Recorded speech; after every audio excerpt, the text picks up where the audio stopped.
The phone rang in the late afternoon, just as I turned into the driveway of the house we had moved into barely a week earlier. "Is this Marcus Hale?" a gravelly voice asked. Yes. "Who's calling?" "I used to own the place. I hate to disturb you, but I left something behind. Something important." I was seconds from ending the call when he added, almost as an afterthought, "There's a camera hidden in the living room ceiling. I forgot to disconnect it from the cloud before the sale. It's been running this whole time." I froze in the driver's seat. "I only noticed today," he continued. "I opened an old feed by mistake. I didn't mean to watch, but what I saw, you need to see it too." My throat tightened. "What did you see?" "Not over the phone," he said quickly. "And don't tell your wife. Come alone." I sat there staring at the front of the house. Warm lights glowed on the porch. Inside, I could hear Lila laughing with her mother and younger sister as they unpacked boxes. Everything looked perfect. Too perfect. I went inside, forcing a smile. "You okay?" Lila asked from the kitchen. "Yeah," I said. "Just need to run out for a bit." I kissed her cheek and drove away with a sick feeling in my gut, like something familiar had cracked open and shown me a truth I wasn't ready for. The former owner lived 20 minutes away, in a worn-down bungalow squeezed behind a gas station. When he opened the door, his hands shook. "I never wanted to be part of this," he said, leading me inside. "But I lived in that house for decades.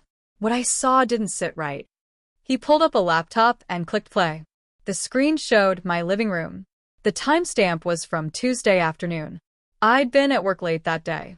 Lila walked in, followed by her mother, Diane, and her sister, Marin. Wine glasses appeared. Laughter followed. Then Lila dropped onto the couch and said, "I can't believe how easy this was." Diane laughed. "Men like him always think they're in control. You just let them feel useful." Marin grinned.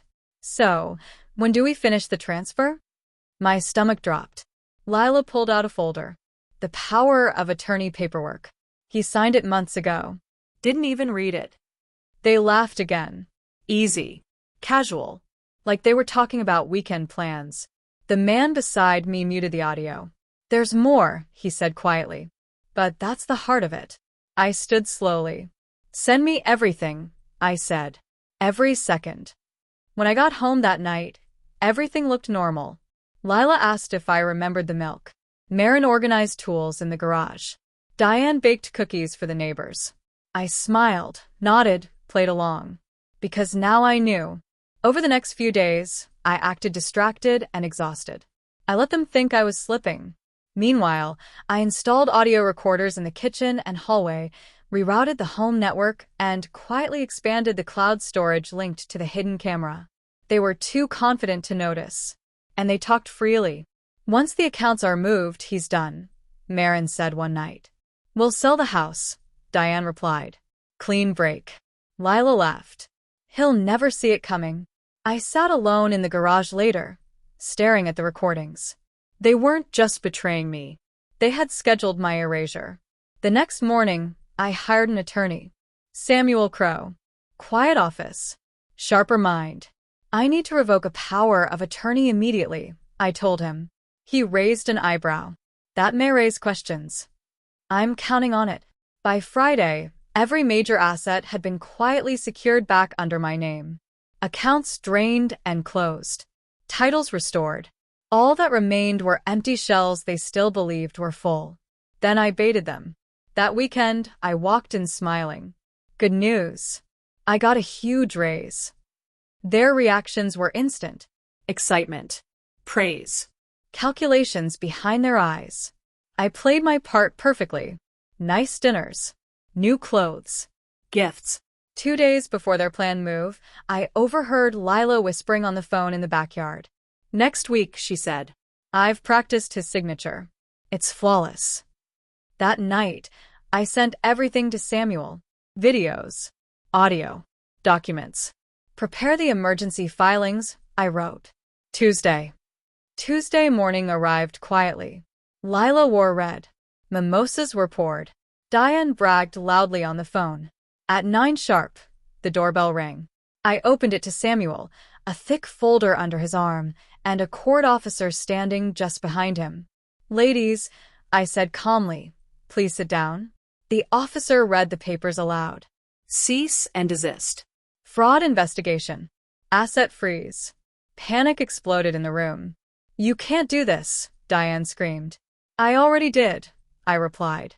"Everything is back where it belongs. With me." I slid a small flash drive across the table. Every conversation, every plan, copies are secured. Silence followed. "Pack your things," I said. "You have until sunset." They left in pieces. Arguments. Tears. Excuses. By the time the sky burned orange, their suitcases lined the curb. I wasn't there to watch. I was downtown, handing a final file to a senior partner at a prestigious law firm Lila had dreamed of joining. "With this evidence," he said slowly, "her career is finished." "That's fine," I replied. By midnight, her professional future had collapsed. Licenses flagged. Offers withdrawn. Her name poisoned. Back home, I sat alone on the porch with a glass in my hand. The house was quiet. Finally honest. They thought love meant weakness. They thought I wouldn't look too closely. They were wrong. I didn't just survive what they planned. I ended it.